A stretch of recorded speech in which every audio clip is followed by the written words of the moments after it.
التوجيهات اللي أصدرها السيد الرئيس عبد الفتاح السيسي بشأن الحالة الرياضية في مصر جت في وقتها، لأنها جاية قبل الانتخابات اللي هتتم على كل الأصعدة في الاتحادات، وفي نفس الوقت بعد ما الحالة وصلت يعني إلى درجة مؤسفة أو محزنة من السلبيات.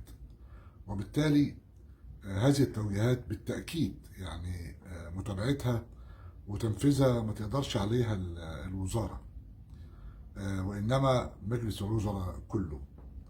يعني التوجيه بمراجعة المبالغ اللي خصصت للاتحادات اللي شاركت في الدورة الأولمبية، ده كان توجيه للسيد الرئيس بعد الدورة مباشرة، وما زالت نتائجه لم تعلن بعد. النهاردة الرئيس بيوجه مرة تانية بمراجعة قانونية دقيقة، ونحط تحت قانونية دقيقة دي الخاصة بالمبالغ أكتر من خط، لأنها بتعني كتير من مسألة التعامل المادي.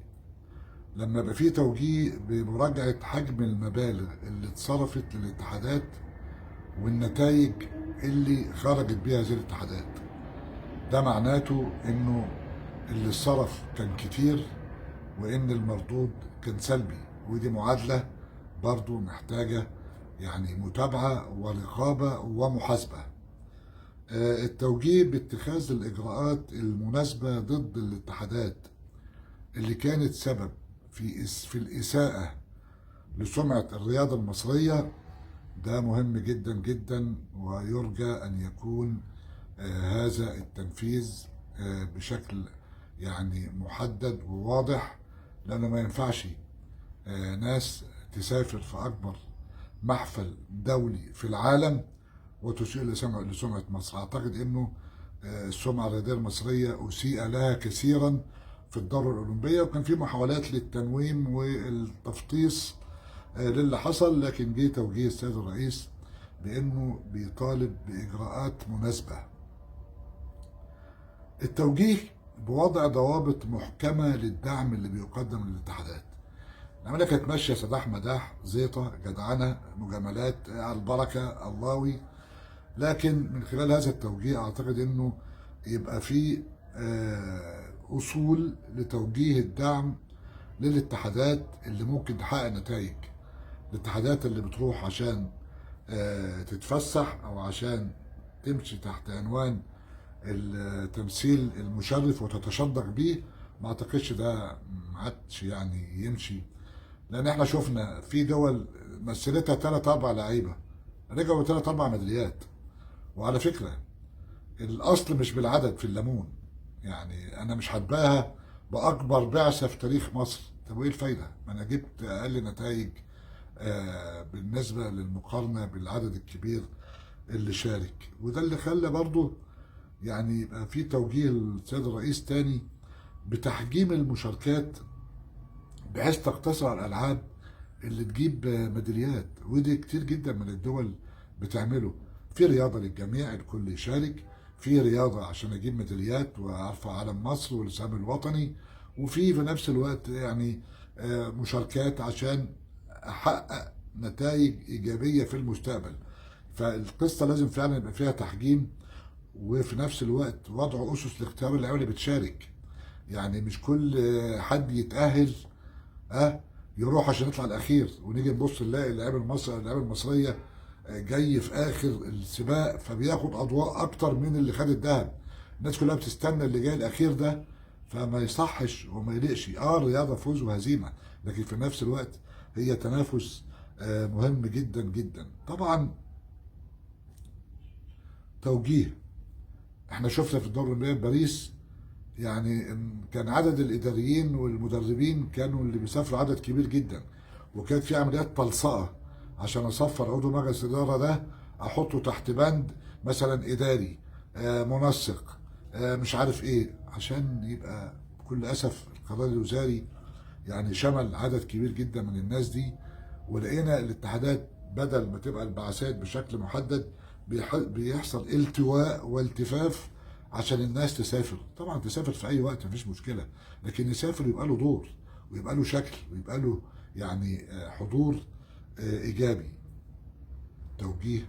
انا ما اعرفش الناس عدت على الكلام المهم ده ازاي يعني، وازاي ما تناقشش على كل الاصعده. التوجيه والتنسيق بين الوزارات المعنيه عشان يعني يتم الاختيار الافضل والتاهيل الافضل. هي مش مساله وزاره الشباب والرياضه بس اللي تقدر تلعب هذا الدور، ما هياش بطوله للوزاره، لا دي هي صناعه البطل، بتبقى عمل جماعي لكل الوزارات، وده توجيه مهم جدا جدا. اخيرا، توجيه الحكومه بوضع تعديل قانون الرياضه والاسراع في هذه التعديلات، ووضع هذا القانون ضمن الأولويات لعرضها على مجلس النواب. يعني الحكومة تتلحلح شوية، تستعجل شوية، تعدل بما يتناسب مع متحولات العصر. وعلى فكرة القوانين في الدنيا كلها بتتعمل عشان تتعدل، ما هياش قرآن يعني، بتتعدل. فلا بد من الإسراع بالتعديل، لأنه الرياضة أصبحت النهاردة مصدر لزيادة الدخل القومي. النهاردة الرياضة في مصر مصدر للإنفاق وإهدار المال العام، ومفيش مكاسب منها على الإطلاق. مش هخش في القصة دي، لأنه الاستثمار في الرياضة النهاردة هو واحد من أهم الاستثمارات اللي ممكن تزود الدخل العام للبلد.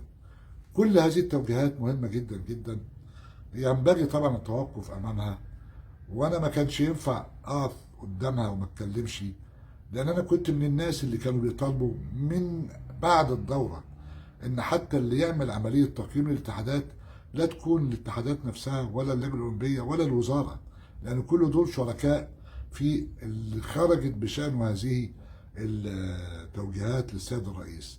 يبقى اللي بيقيم واللي بيحاسب واللي بيدرس واللي بيشوف كل تبعات والامور الخاصه بهذه التوجيهات، اعتقد صعب جدا ان اصحاب الشأن هم اللي يعملوها. لا، دي عايزه جهات محايده عشان تطلع بنتائج ايجابيه، لانه الامر ما عادش ينفع السكوت عليه. وزي ما قلت، وزاره وحدها لا تكفي، وزاره الشباب والرياضه لا تكفي.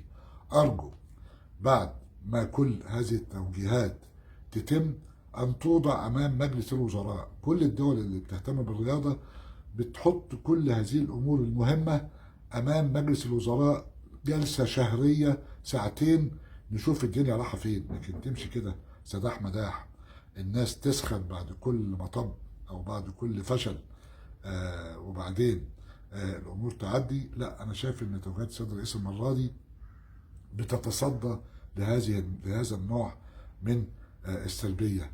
مصر محتاجه رياضه على مستوى عالي، محتاجه رياضه تليق بيها، محتاجه بطولات تحقق لها السمعه الطيبه، محتاجين سفراء يمثلوها على المستوى من الثقافه والعلم والوعي، مش ناس تروح تسافر عشان تسيء السمعه.